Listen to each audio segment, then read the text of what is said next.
Le Horla de Guy de Maupassant. Seconde version. 8 mai. Quelle journée admirable! J'ai passé toute la matinée étendue sur l'herbe devant ma maison, sous l'énorme platane qui la couvre, l'abrite et l'ombrage tout entière. J'aime ce pays, et j'aime y vivre parce que j'y ai mes racines, ces profondes et délicates racines, qui attachent un homme à la terre où sont nés et morts ses aïeux, qui l'attachent à ce qu'on pense et à ce qu'on mange, aux usages comme aux nourritures, aux locutions locales, aux intonations des paysans, aux odeurs du sol, des villages et de l'air lui-même. J'aime ma maison où j'ai grandi. De mes fenêtres, je vois la Seine qui coule, le long de mon jardin, derrière la route, presque chez moi, la grande et large Seine, qui va de Rouen au Havre, couverte de bateaux qui passent.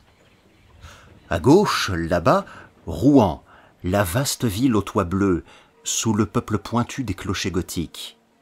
Ils sont innombrables, frêles ou larges, dominés par la flèche de fonte de la cathédrale, et pleins de cloches qui sonnent dans l'air bleu des belles matinées, jetant jusqu'à moi leur doux et lointain bourdonnement de fer, leur chant d'airain que la brise m'apporte, tantôt plus fort et tantôt plus affaibli, suivant qu'elle s'éveille ou s'assoupit.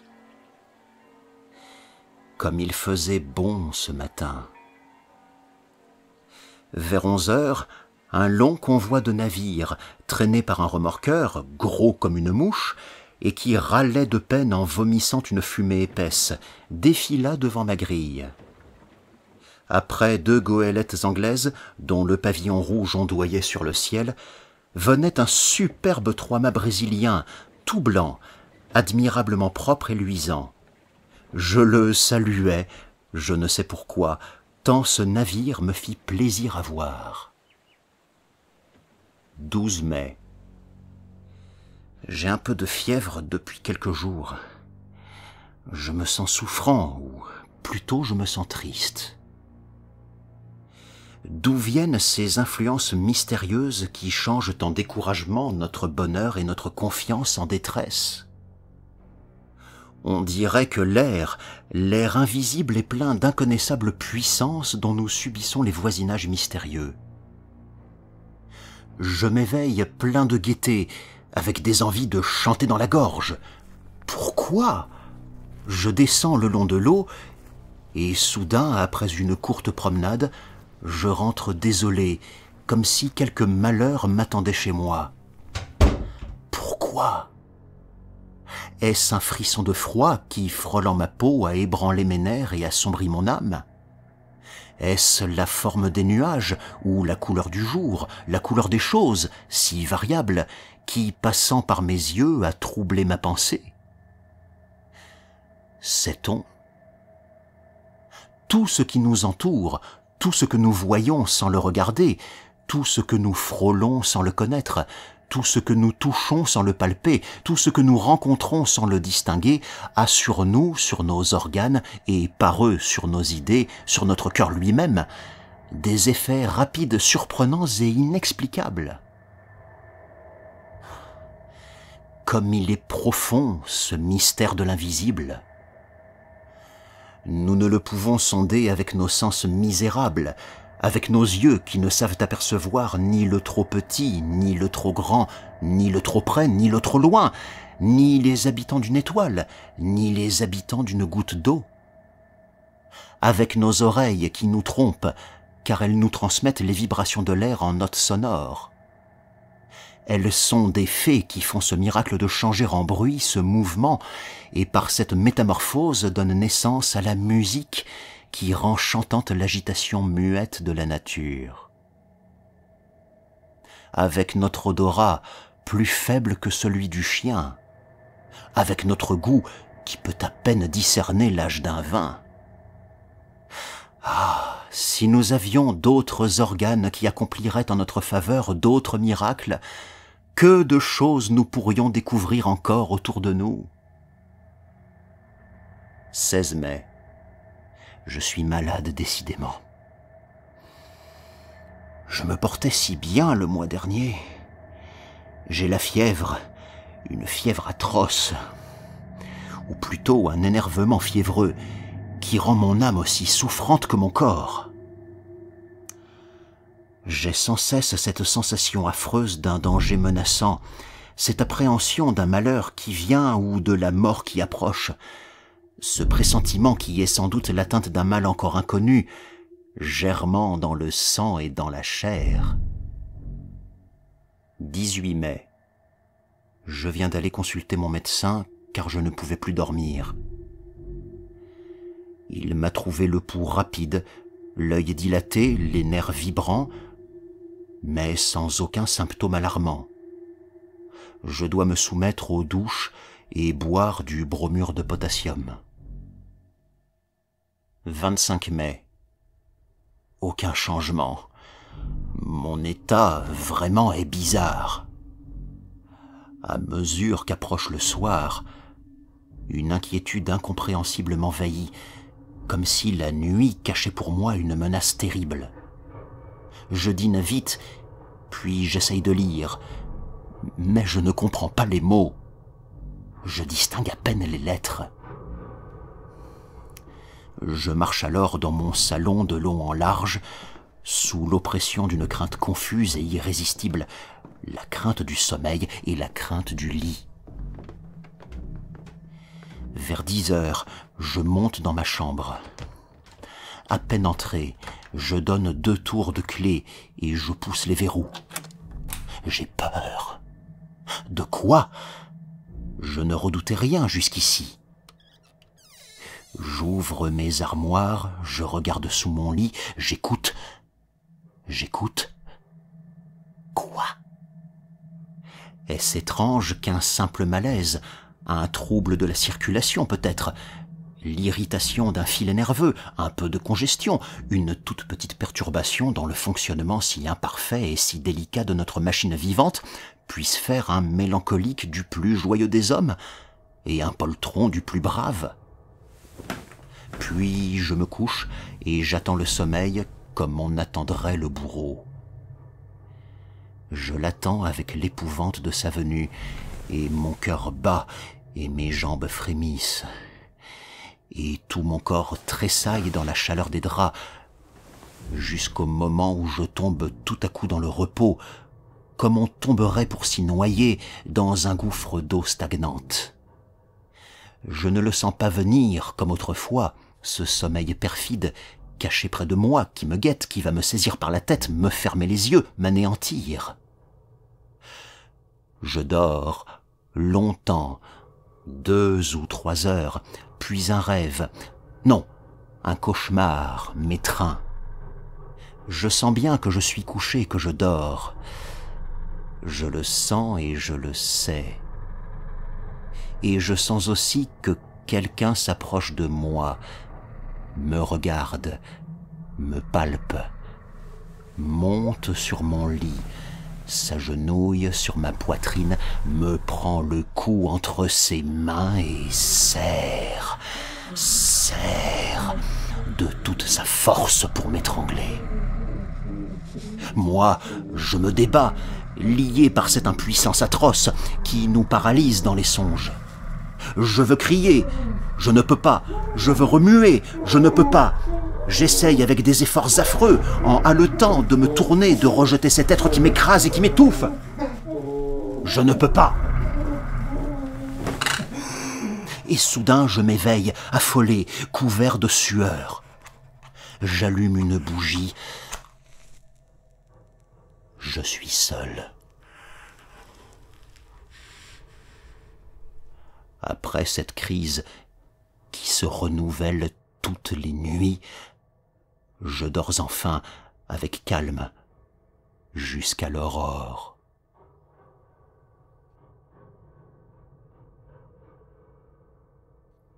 2 juin.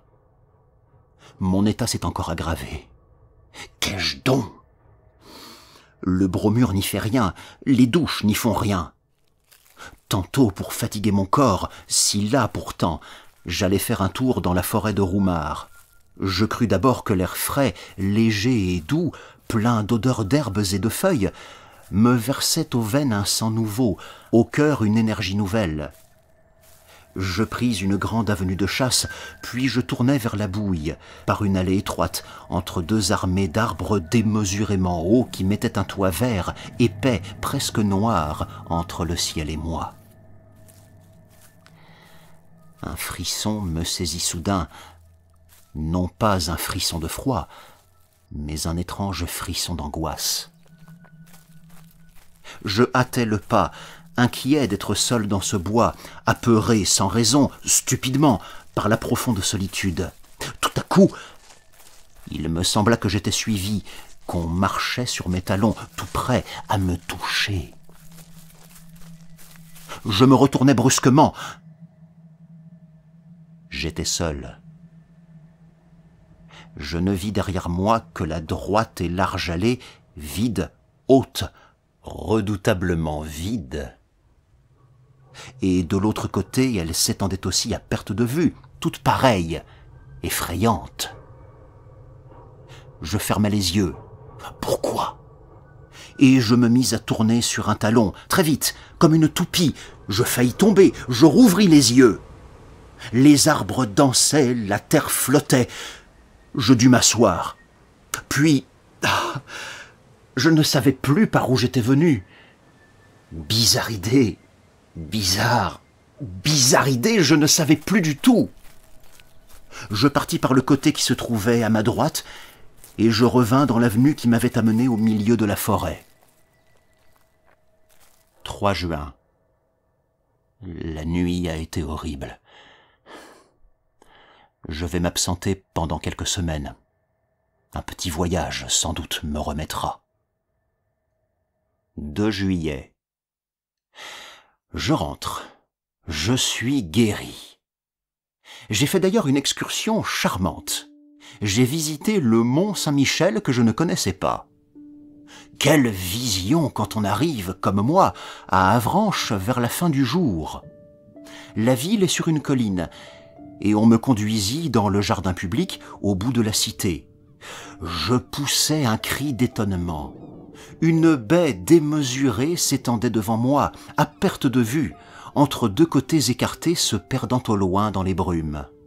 Et au milieu de cette immense baie jaune, sous un ciel d'or et de clarté, s'élevait sombre et pointu un mont étrange au milieu des sables.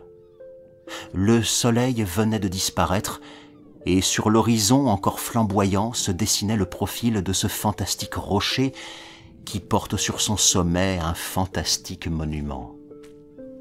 Dès l'aurore, j'allais vers lui. La mer était basse, comme la veille au soir, et je regardais se dresser devant moi, à mesure que j'approchais d'elle, la surprenante abbaye. Après plusieurs heures de marche, j'atteignis l'énorme bloc de pierre qui porte la petite cité dominée par la grande église. Ayant gravi la rue étroite et rapide, j'entrai dans la plus admirable demeure gothique construite pour Dieu sur la terre, vaste comme une ville, pleine de salles basses écrasées sous des voûtes et de hautes galeries que soutiennent de frêles colonnes. J'entrai dans ce gigantesque bijou de granit, aussi léger qu'une dentelle, couvert de tours, de sveltes clochetons, où montent des escaliers tordus et qui lancent dans le ciel bleu des jours, dans le ciel noir des nuits, leurs têtes bizarres hérissées de chimères, de diables, de bêtes fantastiques, de fleurs monstrueuses, et reliées l'un à l'autre par de fines arches ouvragées. Quand je fus sur le sommet, je dis au moine qui m'accompagnait : « Mon père, comme vous devez être bien ici. » Il répondit : « Il y a beaucoup de vent, monsieur. » Et nous nous mîmes à causer en regardant monter la mer, qui courait sur le sable et le couvrait d'une cuirasse d'acier.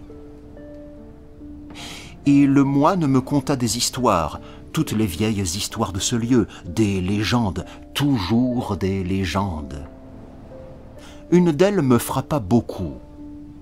Les gens du pays, ceux du mont, prétendent qu'on entend parler la nuit dans les sables, puis qu'on entend bêler 2 chèvres, l'une avec une voix forte, l'autre avec une voix faible. Les incrédules affirment que ce sont les cris des oiseaux de mer, qui ressemblent tantôt à des bêlements et tantôt à des plaintes humaines. Mais les pêcheurs attardés jurent avoir rencontré, rôdant sur les dunes entre deux marées, autour de la petite ville jetée aussi loin du monde, un vieux berger, dont on ne voit jamais la tête couverte de son manteau et qui conduit, en marchant devant eux, un bouc à figure d'homme et une chèvre à figure de femme, tous deux avec de longs cheveux blancs et parlant sans cesse, se querellant dans une langue inconnue, puis cessant soudain de crier pour bêler de toute leur force. Je dis au moine, « Y croyez-vous » Il murmura, « Je ne sais pas. » Je repris, « S'il existait sur la terre d'autres êtres que nous, comment ne les connaîtrions-nous point depuis longtemps? Comment ne les auriez-vous pas vus, vous? Comment ne les aurais-je pas vus, moi ?» Il répondit, « Est-ce que nous voyons la 100 000e partie de ce qui existe? Tenez, voici le vent, qui est la plus grande force de la nature, qui renverse les hommes, abat les édifices, déracine les arbres, soulève la mer en montagne d'eau, détruit les falaises et jette au brisant les grands navires, le vent qui tue, qui siffle, qui gémit, qui mugit. L'avez-vous vu et pouvez-vous le voir? Il existe, pourtant. » Je me tus devant ce simple raisonnement. Cet homme était un sage, ou peut-être un sot.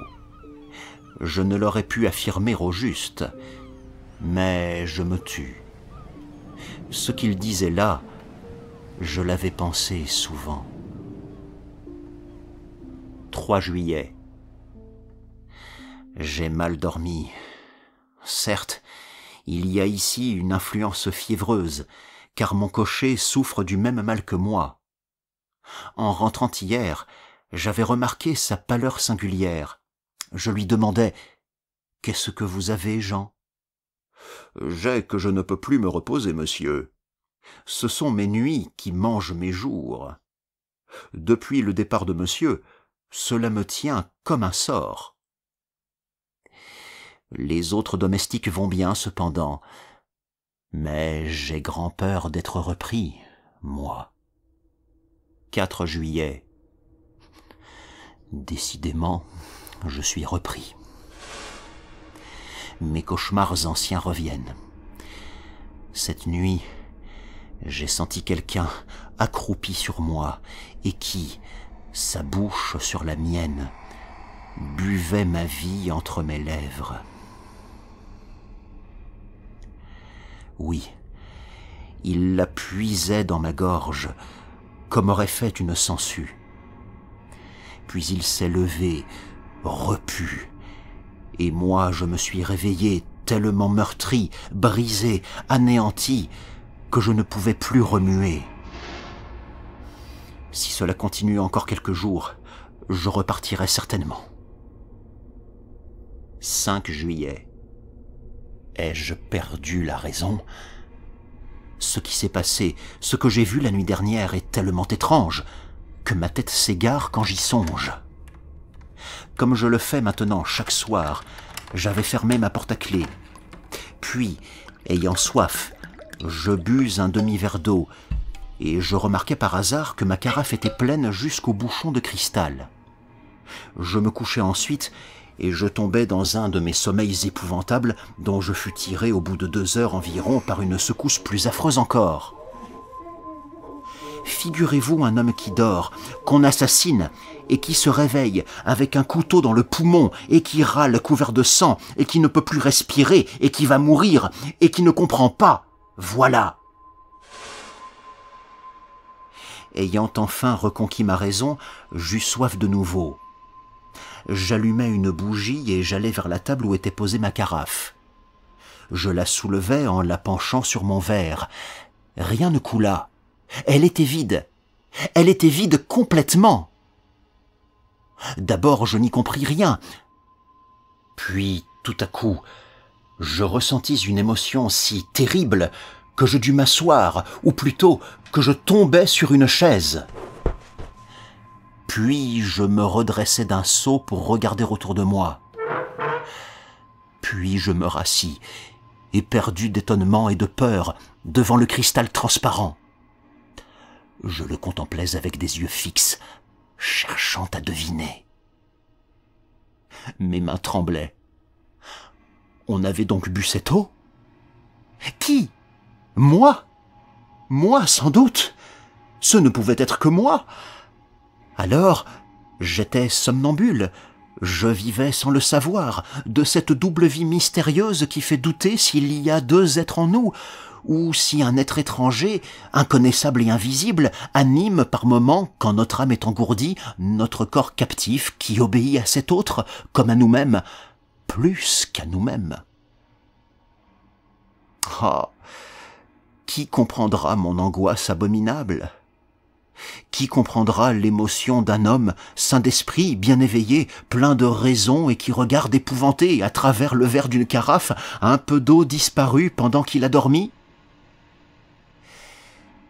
Et je restai là jusqu'au jour, sans oser regagner mon lit. 6 juillet. Je suis devenu fou. On a encore bu toute ma carafe cette nuit, ou plutôt je l'ai bu. Mais est-ce moi? Est-ce moi?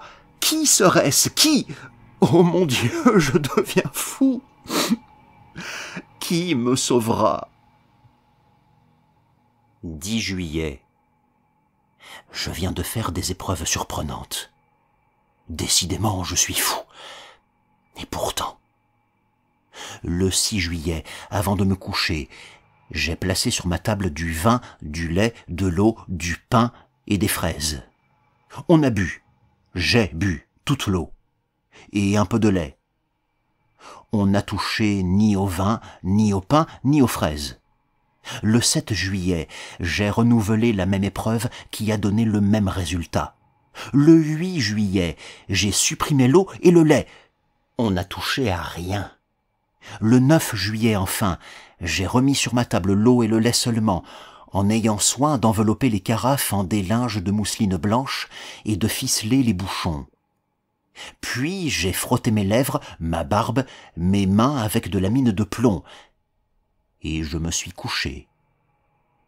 L'invincible sommeil m'a saisi, suivi bientôt de l'atroce réveil. Je n'avais point remué. Mes draps eux-mêmes ne portaient pas de taches. Je m'élançai vers ma table. Les linges enfermant les bouteilles étaient demeurés immaculés. Je déliai les cordons en palpitant de crainte. On avait bu toute l'eau. On avait bu tout le lait. Ah, mon Dieu!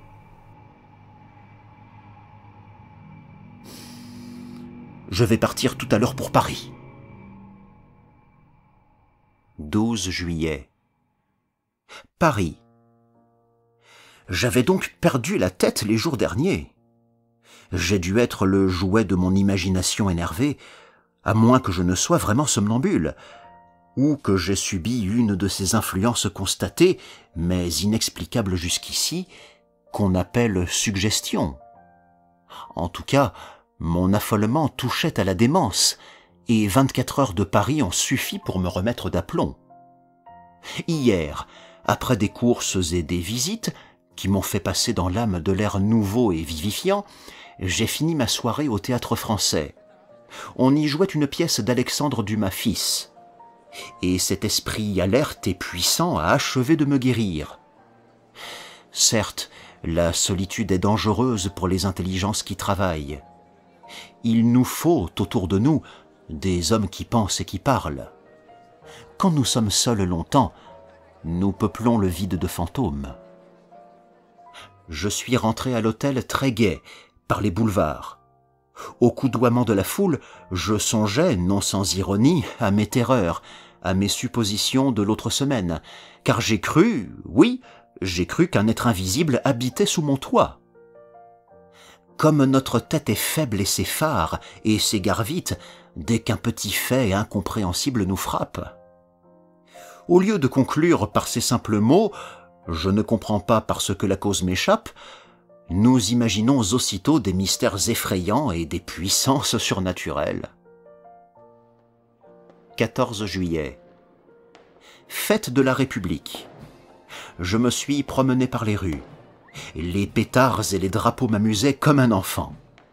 C'est pourtant fort bête d'être joyeux, à date fixe, par décret du gouvernement. Le peuple est un troupeau imbécile, tantôt stupidement patient et tantôt férocement révolté. On lui dit « amuse-toi », il s'amuse. On lui dit « va te battre avec le voisin », il va se battre. On lui dit « vote pour l'empereur », il vote pour l'empereur. Puis on lui dit « vote pour la République », et il vote pour la République. Ceux qui le dirigent sont aussi sots. Mais au lieu d'obéir à des hommes, ils obéissent à des principes, lesquels ne peuvent être que niais, stériles et faux, par cela même qu'ils sont des principes, c'est-à-dire des idées réputées certaines et immuables, en ce monde où l'on n'est sûr de rien, puisque la lumière est une illusion, puisque le bruit est une illusion. 16 juillet. J'ai vu hier des choses qui m'ont beaucoup troublé. Je dînais chez ma cousine, Madame Sablé, dont le mari commande le 76e chasseur à Limoges.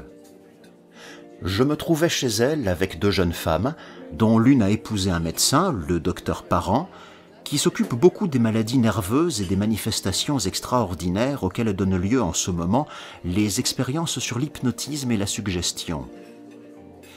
Il nous raconta longtemps les résultats prodigieux obtenus par des savants anglais et par les médecins de l'école de Nancy.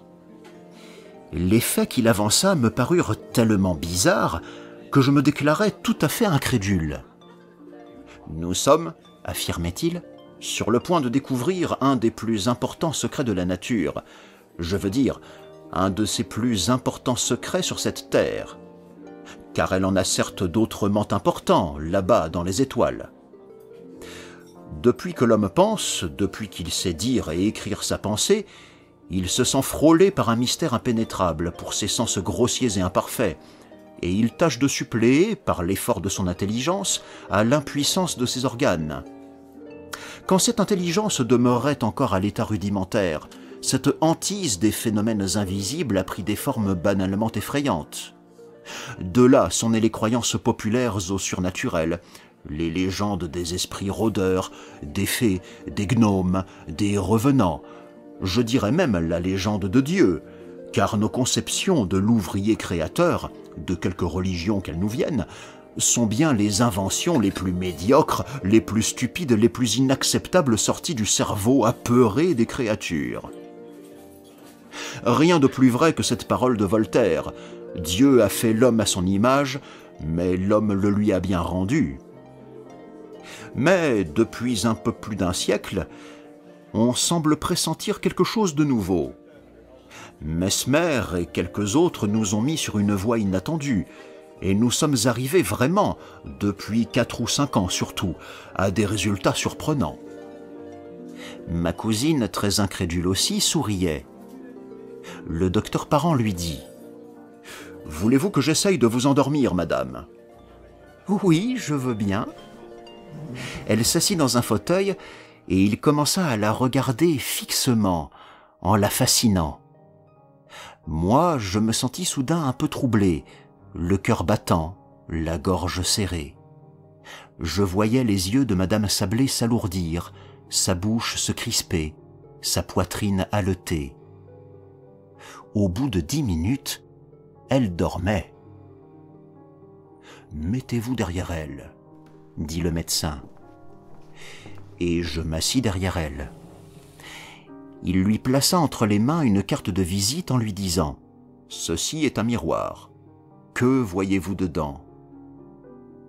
Elle répondit « Je vois mon cousin. »« Que fait-il » ?»« Il se tord la moustache. » Et maintenant ? Il tire de sa poche une photographie. Quelle est cette photographie ? La sienne. C'était vrai. et cette photographie venait de m'être livrée le soir même à l'hôtel. Comment est-il sur ce portrait? Il se tient debout, avec son chapeau à la main. Donc elle voyait dans cette carte, dans ce carton blanc, comme elle eût vu dans une glace. Les jeunes femmes, épouvantées, disaient « Assez, assez, assez !» Mais le docteur ordonna « Vous vous lèverez demain à 8 heures. Puis vous irez trouver à son hôtel votre cousin, et vous le supplierez de vous prêter 5000 francs que votre mari vous demande, et qu'il vous réclamera à son prochain voyage. » Puis il la réveilla. En rentrant à l'hôtel, je songeais à cette curieuse séance et des doutes m'assaillirent, non point sur l'absolu, sur l'insoupçonnable bonne foi de ma cousine, que je connaissais comme une sœur depuis l'enfance, mais sur une supercherie possible du docteur. Ne dissimulait-il pas dans sa main une glace qu'il montrait à la jeune femme endormie, en même temps que sa carte de visite? Les prestidigitateurs de profession font des choses autrement singulières. Je rentrais donc, et je me couchais. Or, ce matin, vers 8h30, je fus réveillé par mon valet de chambre, qui me dit « C'est Madame Sablé, qui demande à parler à monsieur tout de suite. » Je m'habillai à la hâte et je la reçus. Elle s'assit, fort troublée, les yeux baissés, et, sans lever son voile, elle me dit « Mon cher cousin, j'ai un gros service à vous demander. »« Lequel, ma cousine ?»« Cela me gêne beaucoup de vous le dire, et pourtant il le faut. J'ai besoin, absolument besoin, de 5000 francs. »« Allons donc, vous ?»« Oui, moi, ou plutôt mon mari, qui me charge de les trouver. » J'étais tellement stupéfait que je balbutiais mes réponses.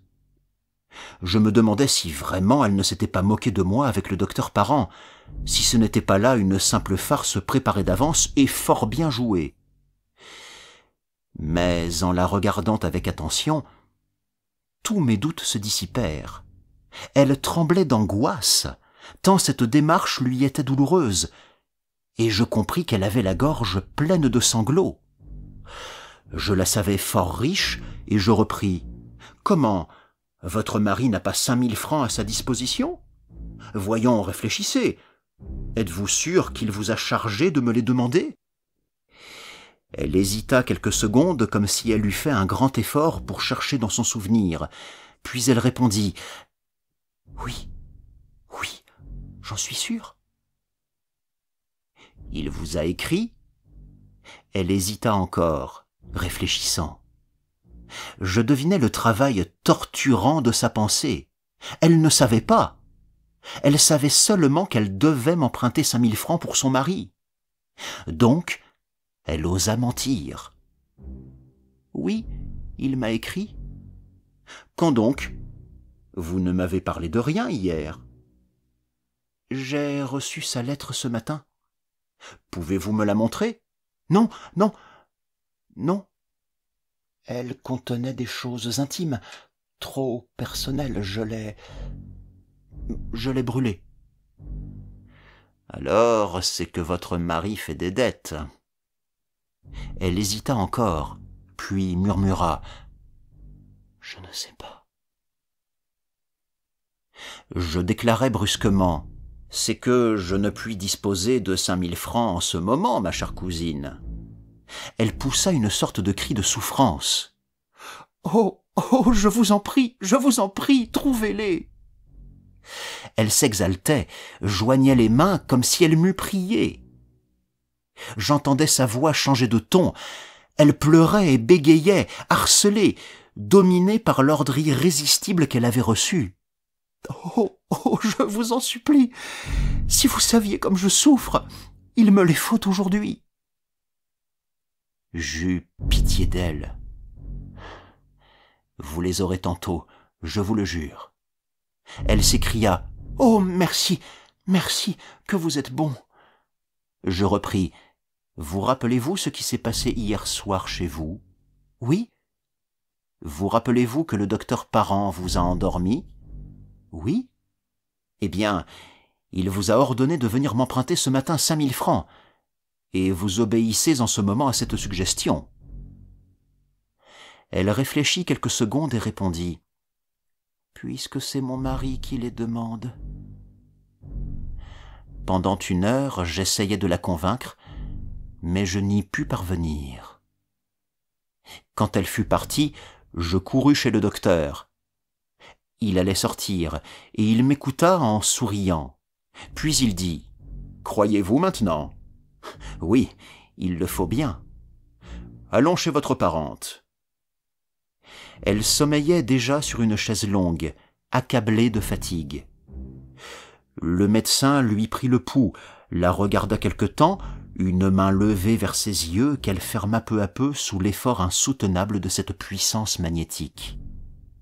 Quand elle fut endormie, « Votre mari n'a plus besoin de 5000 francs.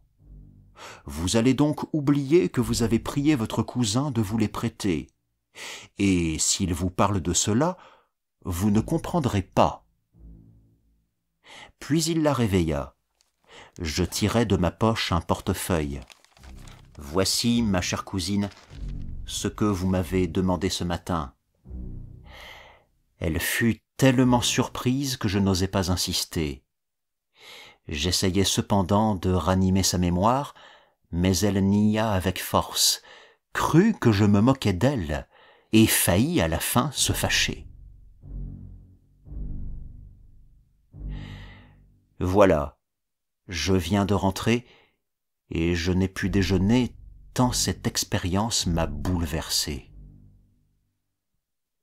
19 juillet. Beaucoup de personnes à qui j'ai raconté cette aventure se sont moquées de moi. Je ne sais plus que penser. Le sage dit « peut-être ». 21 juillet. J'ai été dîner à Bougival, puis j'ai passé la soirée au bal des canotiers. Décidément, tout dépend des lieux et des milieux. Croire au surnaturel dans l'île de la Grenouillère serait le comble de la folie. Mais au sommet du mont Saint-Michel, mais dans les Indes, nous subissons effroyablement l'influence de ce qui nous entoure. Je rentrerai chez moi la semaine prochaine. 30 juillet. Je suis revenu dans ma maison depuis hier. Tout va bien. 2 août. Rien de nouveau. Il fait un temps superbe. Je passe mes journées à regarder couler la Seine. 4 août. Querelle parmi mes domestiques. Ils prétendent qu'on casse les verres la nuit dans les armoires. Le valet de chambre accuse la cuisinière, qui accuse la lingère, qui accuse les 2 autres. Quel est le coupable? Bien fin qui le dirait. 6 août. Cette fois, je ne suis pas fou. J'ai vu. J'ai vu. J'ai vu. Je ne puis plus douter. J'ai vu. J'ai encore froid jusque dans les ongles. J'ai encore peur jusque dans les moelles. J'ai vu. Je me promenais à 2 heures, en plein soleil, dans mon parterre de rosiers, dans l'allée des rosiers d'automne qui commencent à fleurir. Comme je m'apprêtais à regarder un géant des batailles, qui portait 3 fleurs magnifiques, je vis distinctement, tout près de moi, la tige d'une de ces roses se plier, comme si une main invisible l'eût tordue, puis se casser, comme si cette main l'eût cueillie. Puis la fleur s'éleva, suivant la courbe qu'aurait décrite un bras en la portant vers une bouche, et elle resta suspendue dans l'air transparent, toute seule, immobile, effrayante tache rouge à 3 pas de mes yeux. Éperdu, je me jetai sur elle pour la saisir. Je ne trouvais rien. Elle avait disparu. Alors je fus pris d'une colère furieuse contre moi-même. car il n'est pas permis à un homme raisonnable et sérieux d'avoir de pareilles hallucinations. Mais était-ce bien une hallucination? Je me retournai pour chercher la tige, et je la retrouvai immédiatement sur l'arbuste, fraîchement brisée, entre les deux autres roses demeurées à la branche. Alors je rentrai chez moi, l'âme bouleversée, car je suis certain maintenant, certain comme de l'alternance des jours et des nuits, qu'il existe près de moi un être invisible, qui se nourrit de lait et d'eau, qui peut toucher aux choses, les prendre et les changer de place, doué par conséquent d'une nature matérielle, bien qu'imperceptible pour nos sens, et qui habite comme moi sous mon toit. 7 août. J'ai dormi tranquille. Il a bu l'eau de ma carafe, mais n'a point troublé mon sommeil. Je me demande si je suis fou. En me promenant, tantôt au grand soleil, le long de la rivière, des doutes me sont venus sur ma raison, non point des doutes vagues comme j'en avais jusqu'ici, mais des doutes précis, absolus. J'ai vu des fous, j'en ai connu qui restaient intelligents, lucides, clairvoyants même sur toutes les choses de la vie, sauf sur un point. Ils parlaient de tout avec clarté, avec souplesse, avec profondeur, et soudain leurs pensées, touchant l'écueil de leur folie, s'y déchiraient en pièces, s'éparpillaient et sombraient dans cet océan effrayant et furieux, plein de vagues bondissantes, de brouillards, de bourrasques, qu'on nomme la démence. Certes, je me croirais fou, absolument fou, si je n'étais conscient, si je ne connaissais parfaitement mon état, si je ne le sondais en l'analysant avec une complète lucidité. Je ne serais donc, en somme, qu'un halluciné raisonnant. Un trouble inconnu se serait produit dans mon cerveau, un de ces troubles qu'essayent de noter et de préciser aujourd'hui les psychologistes. Et ce trouble aurait déterminé dans mon esprit, dans l'ordre et la logique de mes idées, une crevasse profonde. Des phénomènes semblables ont lieu dans le rêve qui nous promène à travers les fantasmagories les plus invraisemblables, sans que nous en soyons surpris, parce que l'appareil est vérificateur, parce que le sens du contrôle est endormi, tandis que la faculté imaginative veille et travaille. Ne se peut-il pas qu'une de ces imperceptibles touches du clavier cérébral se trouve paralysée chez moi? Des hommes, à la suite d'accidents, perdent la mémoire des noms propres ou des verbes ou des chiffres, ou seulement des dates. Les localisations de toutes les parcelles de la pensée sont aujourd'hui prouvées. Or, quoi d'étonnant à ce que ma faculté de contrôler l'irréalité de certaines hallucinations se trouve engourdie chez moi en ce moment. Je songeais à tout cela en suivant le bord de l'eau. Le soleil couvrait de clarté la rivière, faisait la terre délicieuse, emplissait mon regard d'amour pour la vie, pour les hirondelles, dont l'agilité est une joie de mes yeux, pour les herbes de la rive, dont le frémissement est un bonheur de mes oreilles. Peu à peu, cependant, un malaise inexplicable me pénétrait.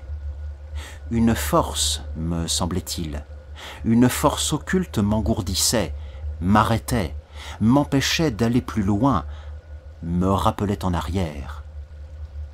J'éprouvais ce besoin douloureux de rentrer qui vous oppresse quand on a laissé au logis un malade aimé et que le pressentiment vous saisit d'une aggravation de son mal.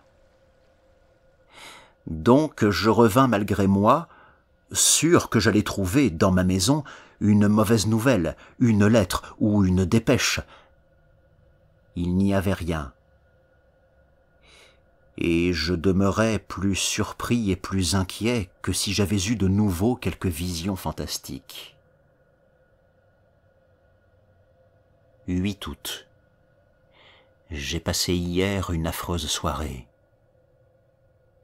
Il ne se manifeste plus, mais je le sens près de moi, m'épiant, me regardant, me pénétrant, me dominant et plus redoutable, en se cachant ainsi que s'il signalait par des phénomènes surnaturels sa présence invisible et constante.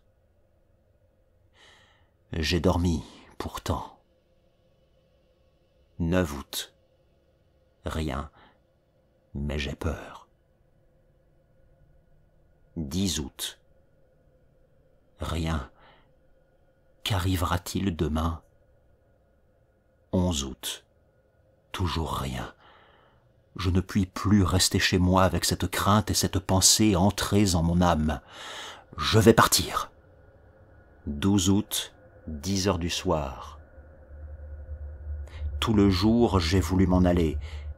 Je n'ai pas pu. J'ai voulu accomplir cet acte de liberté si facile, si simple, sortir, monter dans ma voiture pour gagner Rouen. Je n'ai pas pu. Pourquoi? 13 août. Quand on est atteint par certaines maladies, tous les ressorts de l'être physique semblent brisés, toutes les énergies anéanties, tous les muscles relâchés, les os devenus mous comme la chair et la chair liquide comme de l'eau. J'éprouve cela dans mon être moral d'une façon étrange et désolante. Je n'ai plus aucune force, aucun courage, aucune domination sur moi, aucun pouvoir même de mettre en mouvement ma volonté. Je ne peux plus vouloir. Mais quelqu'un veut pour moi. Et j'obéis. 14 août. Je suis perdu. Quelqu'un possède mon âme et la gouverne. Quelqu'un ordonne tous mes actes, tous mes mouvements, toutes mes pensées. Je ne suis plus rien en moi, rien qu'un spectateur esclave et terrifié de toutes les choses que j'accomplis. Je désire sortir, je ne peux pas. Il ne veut pas. Et je reste, éperdu, tremblant, dans le fauteuil où il me tient assis. Je désire seulement me lever, me soulever, afin de me croire encore maître de moi. Je ne peux pas. Je suis rivé à mon siège, et mon siège adhère au sol, de telle sorte qu'aucune force ne nous soulèverait. Puis, tout d'un coup, il faut que j'aille au fond de mon jardin cueillir des fraises et les manger. Et j'y vais. Je cueille des fraises et je les mange. Oh, mon Dieu, mon Dieu, mon Dieu! Est-il un Dieu? S'il en est un, délivrez-moi, sauvez-moi, secourez-moi. Pardon, pitié, grâce, sauvez-moi. Sauvez-moi, oh quelle souffrance. Quelle torture, quelle horreur. 15 août. Certes, voilà comment était possédée et dominée ma pauvre cousine quand elle est venue m'emprunter 5000 francs. Elle subissait un vouloir étranger entrer en elle, comme une autre âme parasite et dominatrice. Est-ce que le monde va finir? Mais celui qui me gouverne, quel est-il, cet invisible, cet inconnaissable, ce rôdeur d'une race surnaturelle? Donc les invisibles existent. Alors, comment, depuis l'origine du monde, ne se sont-ils pas encore manifestés d'une façon précise comme ils le font pour moi? Je n'ai jamais rien lu qui ressemble à ce qui s'est passé dans ma demeure. Oh, si je pouvais la quitter, si je pouvais m'en aller, fuir et ne pas revenir, je serais sauvé, mais je ne peux pas. 16 août.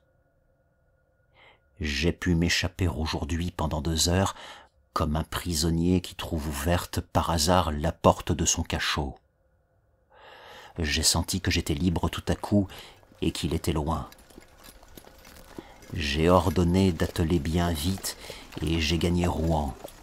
Oh, quelle joie de pouvoir dire à un homme qui obéit « Allez à Rouen !» Je me suis fait arrêter devant la bibliothèque et j'ai prié qu'on me prêtât le grand traité du docteur Hermann Heresthaus sur les habitants inconnus du monde antique et moderne. Puis, au moment de remonter dans mon coupé, j'ai voulu dire « à la gare » et j'ai crié, je n'ai pas dit, j'ai crié, d'une voix si forte que les passants se sont retournés. « À la maison !» Et je suis tombé, affolé d'angoisse, sur le coussin de ma voiture. Il m'avait retrouvé et repris. 17 août. Ah, quelle nuit! Quelle nuit! Et pourtant, il me semble que je devrais me réjouir. Jusqu'à 1 heure du matin, j'ai lu. Hermann Heresthaus, docteur en philosophie et en théogonie, a écrit l'histoire et les manifestations de tous les êtres invisibles rôdant autour de l'homme ou rêvés par lui. Il décrit leurs origines, leurs domaines, leur puissance. Mais aucun d'eux ne ressemble à celui qui me hante. On dirait que l'homme, depuis qu'il pense, a pressenti et redouté un être nouveau, plus fort que lui, son successeur en ce monde, et que, le sentant proche et ne pouvant prévoir la nature de ce maître, il a créé dans sa terreur tout le peuple fantastique des êtres occultes, fantômes vagues nés de la peur. Donc, ayant lu jusqu'à 1 heure du matin, j'ai été m'asseoir ensuite auprès de ma fenêtre ouverte pour rafraîchir mon front et ma pensée au vent calme de l'obscurité. Il faisait bon, il faisait tiède, comme j'aurais aimé cette nuit-là autrefois. Pas de lune. Les étoiles avaient au fond du ciel noir des scintillements frémissants. Qui habite ces mondes? Quelles formes, quels vivants, quels animaux, quelles plantes sont là-bas? Ceux qui pensent dans ces univers lointains, que savent-ils plus que nous? Que peuvent-ils plus que nous? Que voient-ils que nous ne connaissons point? Un d'eux, un jour ou l'autre, traversant l'espace, n'apparaîtra-t-il pas sur notre terre pour la conquérir, comme les Normands jadis traversaient la mer pour asservir des peuples plus faibles? Nous sommes si infirmes, si désarmés, si ignorants, si petits, nous autres, sur ce grain de boue qui tourne délayé dans une goutte d'eau. Je m'assoupis en rêvant ainsi au vent frais du soir. Or, ayant dormi environ 40 minutes, je rouvris les yeux sans faire un mouvement, réveillé par je ne sais quelle émotion confuse et bizarre. Je ne vis rien d'abord, puis tout à coup, il me sembla qu'une page du livre resté ouvert sur ma table venait de tourner toute seule. Aucun souffle d'air n'était entré par ma fenêtre. Je fus surpris et j'attendis. Au bout de 4 minutes environ, je vis de mes yeux une autre page se soulever et se rabattre sur la précédente, comme si un doigt l'eût feuilleté. Mon fauteuil était vide, semblait vide. Mais je compris qu'il était là, lui, assis à ma place, et qu'il lisait. D'un bond furieux, d'un bond de bête révoltée, qui va éventrer son dompteur, je traversai ma chambre pour le saisir, pour l'étreindre, pour le tuer. Mais mon siège, avant que je l'eusse atteint, se renversa comme si on eût fui devant moi. Ma table oscilla, ma lampe tomba et s'éteignit, et ma fenêtre se ferma comme si un malfaiteur surpris se fût élancé dans la nuit, en prenant à pleine main les battants. Donc il s'était sauvé. Il avait eu peur de moi, lui.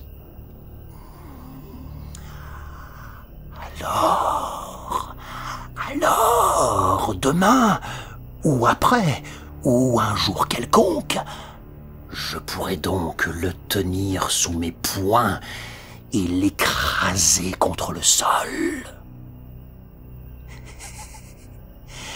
Est-ce que les chiens, quelquefois, ne mordent point et n'étranglent pas leur maître? 18 août. J'ai songé toute la journée. Oh oui, je vais lui obéir, suivre ses impulsions, accomplir toutes ses volontés, me faire humble, soumis, lâche. Il est le plus fort, mais une heure viendra. 19 août. Je sais tout. Je viens de lire ceci dans la revue du Monde scientifique. Une nouvelle assez curieuse nous arrive de Rio de Janeiro. Une folie, une épidémie de folie, comparable aux démences contagieuses qui atteignirent les peuples d'Europe au Moyen-Âge, sévit en ce moment dans la province de Sao Paulo. Les habitants éperdus quittent leur maison, désertent leur village, abandonnent leur culture, se disant poursuivis, possédés, gouvernés comme un bétail humain par des êtres invisibles bien que tangibles, des sortes de vampires qui se nourrissent de leur vie pendant leur sommeil et qui boivent en outre de l'eau et du lait sans paraître toucher à aucun autre aliment. Monsieur le professeur Don Pedro Henriquez, accompagné de plusieurs savants médecins, est parti pour la province de Sao Paulo, afin d'étudier sur place les origines et les manifestations de cette surprenante folie et de proposer à l'empereur les mesures qui lui paraîtront les plus propres à rappeler à la raison ces populations en délire. Ha ha! Je me rappelle le beau 3-mâts brésilien qui passa sous mes fenêtres en remontant la Seine le 8 mai dernier. Je le trouvais si joli, si blanc, si gai. L'être était dessus, venant de là-bas, où sa race est née. Et il m'a vu, il a vu ma demeure blanche aussi, et il a sauté du navire sur la rive. Oh mon Dieu! À présent, je sais, je devine. Le règne de l'homme est fini. Il est venu, celui que redoutaient les premières terreurs des peuples naïfs, celui qu'exorcisaient les prêtres inquiets, que les sorciers évoquaient par les nuits sombres, sans le voir apparaître encore, à qui les pressentiments des maîtres passagers du monde prêtèrent toutes les formes monstrueuses ou gracieuses des gnomes, des esprits, des génies, des fées, des farfadets. Après les grossières conceptions de l'épouvante primitive, des hommes plus perspicaces l'ont pressenti plus clairement. Mesmer l'avait deviné, et les médecins, depuis 10 ans déjà, ont découvert d'une façon précise la nature de sa puissance avant qu'il l'eût exercée lui-même. Ils ont joué avec cette arme du Seigneur nouveau, la domination d'un mystérieux vouloir sur l'âme humaine devenue esclave. Ils ont appelé cela magnétisme, hypnotisme, suggestion, que sais-je. Je les ai vus s'amuser comme des enfants imprudents avec cette horrible puissance. Malheur à nous, malheur à l'homme. Il est venu comment se nomme-t-il? Il me semble qu'il me crie son nom, et je ne l'entends pas. Oui, il le crie. J'écoute. Je ne peux pas. Répète. Le Horla. J'ai entendu. Le Horla. C'est lui. Le Horla. Il est venu. Ah, le vautour a mangé la colombe. Le loup a mangé le mouton, le lion a dévoré le buffle aux cornes aiguës. L'homme a tué le lion avec la flèche, avec le glaive, avec la poudre. Mais le Horla va faire de l'homme ce que nous avons fait du cheval et du bœuf, sa chose, son serviteur et sa nourriture, par la seule puissance de sa volonté. Malheur à nous! Pourtant, l'animal, quelquefois, se révolte et tue celui qui l'a dompté. Moi aussi je veux, je pourrais, mais il faut le connaître, le toucher, le voir. Les savants disent que l'œil de la bête, différent du nôtre, ne distingue point comme le nôtre. Et mon œil à moi ne peut distinguer le nouveau venu qui m'opprime. Pourquoi? Oh, je me rappelle à présent les paroles du moine du Mont-Saint-Michel. Est-ce que nous voyons la 100 000e partie de ce qui existe? Tenez, voici le vent qui est la plus grande force de la nature, qui renverse les hommes, abat les édifices, déracine les arbres, soulève la mer en montagne d'eau, détruit les falaises et jette au brisant les grands navires, le vent qui tue, qui siffle, qui gémit, qui mugit. L'avez-vous vu et pouvez-vous le voir? Il existe pourtant. Et je songeais encore, mon œil est si faible, si imparfait, qu'il ne distingue même point les corps durs s'ils sont transparents comme le verre. Qu'une glace sans teint barre mon chemin, il me jette dessus comme l'oiseau entré dans une chambre se casse la tête aux vitres. 1000 choses en outre le trompent et l'égarent. Quoi d'étonnant alors, à ce qu'il ne sache point apercevoir un corps nouveau que la lumière traverse. Un être nouveau? Pourquoi pas? Il devait venir, assurément. Pourquoi serions-nous les derniers? Nous ne le distinguons point, ainsi que tous les autres créés avant nous. C'est que sa nature est plus parfaite, son corps plus fin et plus fini que le nôtre si faible, si maladroitement conçu, encombré d'organes toujours fatigués, toujours forcés comme des ressorts trop complexes, que le nôtre, qui vit comme une plante et comme une bête, en se nourrissant péniblement d'air, d'herbe et de viande, machine animale en proie aux maladies, aux déformations, aux putréfactions, poussive mal réglée, naïve et bizarre, ingénieusement mal faite, œuvre grossière et délicate, ébauche d'êtres qui pourraient devenir intelligents et superbes. Nous sommes quelques-uns, si peu sur ce monde, depuis l'huître jusqu'à l'homme. Pourquoi pas un de plus, une fois accomplie la période qui sépare les apparitions successives de toutes les espèces diverses? Pourquoi pas un de plus? Pourquoi pas aussi d'autres arbres aux fleurs immenses, éclatantes et parfumant des régions entières? Pourquoi pas d'autres éléments que le feu, l'air, la terre et l'eau? Ils sont 4, rien que 4, ces pères nourriciers des êtres. Quelle pitié! Pourquoi ne sont-ils pas 40, 400, 4000? Comme tout est pauvre, mesquin, misérable, avarement donné, sèchement inventé, lourdement fait. Ah, l'éléphant, l'hippopotame, que de grâce! Le chameau, que d'élégance! Mais direz-vous, le papillon, une fleur qui vole? J'en rêve un qui serait grand comme 100 univers, avec des ailes dont je ne puis même exprimer la forme, la beauté, la couleur et le mouvement. Mais je le vois, il va d'étoile en étoile, les rafraîchissant et les embaumant au souffle harmonieux et léger de sa course. Et les peuples de là-haut le regardent passer, extasiés et ravis. Qu'ai-je donc? C'est lui, le Horla qui me hante, qui me fait penser ces folies. Il est en moi, il devient mon âme, je le tuerai. 19 août.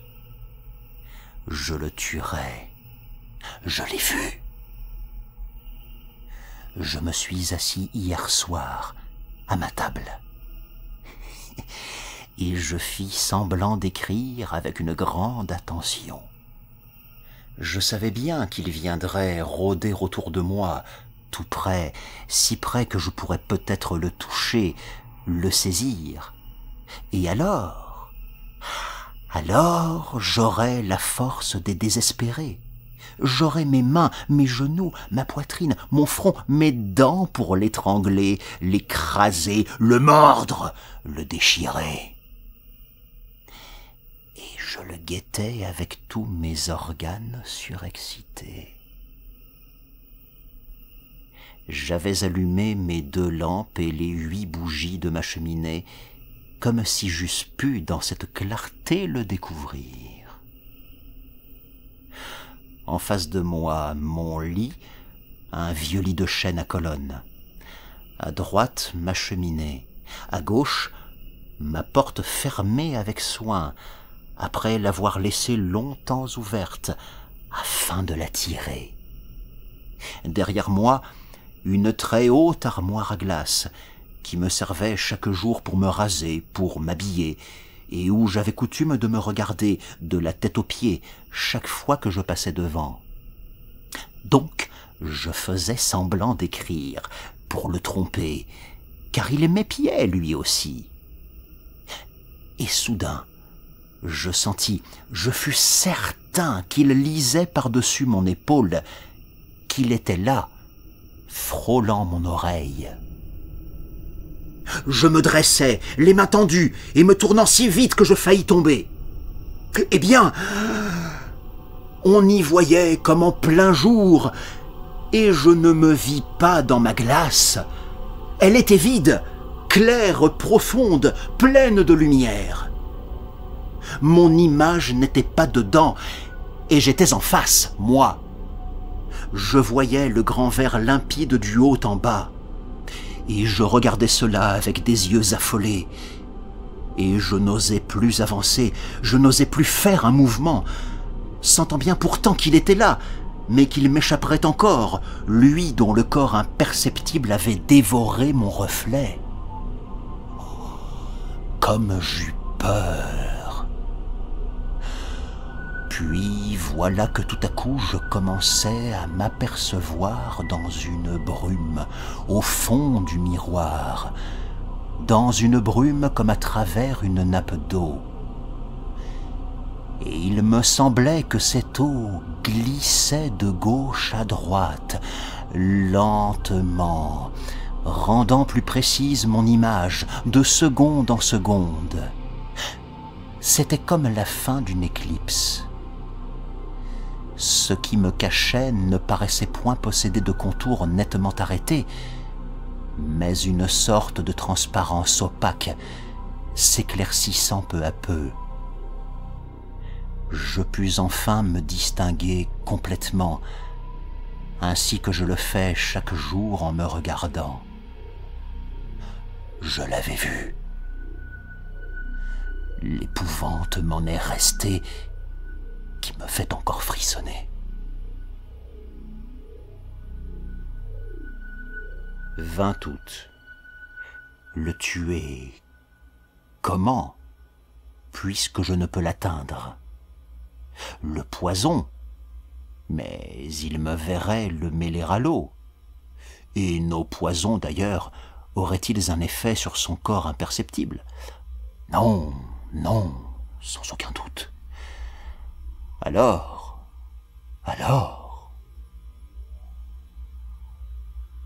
21 août. J'ai fait venir un serrurier de Rouen et lui ai commandé pour ma chambre des persiennes de fer, comme en ont à Paris certains hôtels particuliers au rez-de-chaussée, par crainte des voleurs. Il me fera en outre une porte pareille. Je me suis donné pour un poltron, mais je m'en moque. 10 septembre.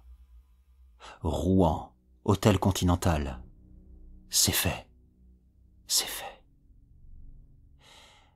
Mais est-il mort? J'ai l'âme bouleversée de ce que j'ai vu. Hier donc, le serrurier ayant posé ma persienne et ma porte de fer, j'ai laissé tout ouvert jusqu'à minuit, bien qu'il commençât à faire froid. Tout à coup, j'ai senti qu'il était là, et une joie folle m'a saisi. Je me suis levé lentement, et j'ai marché à droite, à gauche, longtemps pour qu'il ne devinât rien. Puis j'ai ôté mes bottines et mis mes savates avec négligence. Puis j'ai fermé ma persienne de fer, et revenant à pas tranquille vers la porte, j'ai fermé la porte aussi à double tour. Retournant alors vers la fenêtre, je la fixai par un cadenas, dont je mis la clé dans ma poche. Tout à coup, je compris qu'il s'agitait autour de moi, qu'il avait peur à son tour, qu'il m'ordonnait de lui ouvrir. Je faillis céder, je ne cédais pas, mais m'adossant à la porte, je l'entrebâillais, tout juste assez pour passer, moi, à reculons. Et comme je suis très grand, ma tête touchait au linteau. J'étais sûr qu'il n'avait pu s'échapper, et je l'enfermais, tout seul, tout seul. Ah, quelle joie! Je le tenais. Alors, je descendis, en courant. Je pris dans mon salon, sous ma chambre, mes 2 lampes et je renversai toute l'huile sur le tapis, sur les meubles, partout. Puis j'y mis le feu et je me sauvai, après avoir bien refermé à double tour la grande porte d'entrée. Et j'allais me cacher au fond de mon jardin dans un massif de lauriers. Comme ce fut long, comme ce fut long. Tout était noir, muet, immobile. Pas un souffle d'air, pas une étoile, des montagnes de nuages qu'on ne voyait point, mais qui pesaient sur mon âme si lourd, si lourd. Je regardais ma maison et j'attendais. Comme ce fut long. Je croyais déjà que le feu s'était éteint tout seul, ou qu'il l'avait éteint, lui, quand une des fenêtres d'en bas creva sous la poussée de l'incendie. Et une flamme, une grande flamme rouge et jaune, longue, molle, caressante, monta le long du mur blanc et le baisa jusqu'au toit. Une lueur courut dans les arbres, dans les branches, dans les feuilles, et un frisson de peur aussi. Les oiseaux se réveillaient, un chien se mit à hurler. Il me sembla que le jour se levait. 2 autres fenêtres éclatèrent aussitôt. Et je vis que tout le bas de ma demeure n'était plus qu'un effrayant brasier. Mais un cri horrible, suraigu, déchirant, un cri de femme passa dans la nuit, et 2 mansardes s'ouvrirent. Oh, j'avais oublié mes domestiques. Je vis leurs faces affolées et leurs bras qui s'agitaient. Alors, éperdu d'horreur, je me mis à courir vers le village en hurlant « Au secours! Au secours! Au feu! Au feu !» Je rencontrais des gens qui s'en venaient déjà et je retournais avec eux pour voir. La maison, maintenant, n'était plus qu'un bûcher horrible et magnifique, un bûcher monstrueux, éclairant toute la terre, un bûcher où brûlaient des hommes, et où il brûlait aussi, lui, mon prisonnier, l'être nouveau, le nouveau maître, le hors-là. Soudain, le toit tout entier s'engloutit entre les murs, et un volcan de flammes jaillit jusqu'au ciel. Par toutes les fenêtres ouvertes sur la fournaise, je voyais la cuve de feu, et je pensais qu'il était là, dans ce four, mort. Mort? Peut-être. Son corps? Son corps que le jour traversait n'était-il pas indestructible par les moyens qui tuent les nôtres? s'il n'était pas mort. Seul peut-être le temps a prise sur l'être invisible et redoutable. Pourquoi ce corps transparent, ce corps inconnaissable, ce corps d'esprit, s'il devait craindre, lui aussi, les maux, les blessures, les infirmités, la destruction prématurée?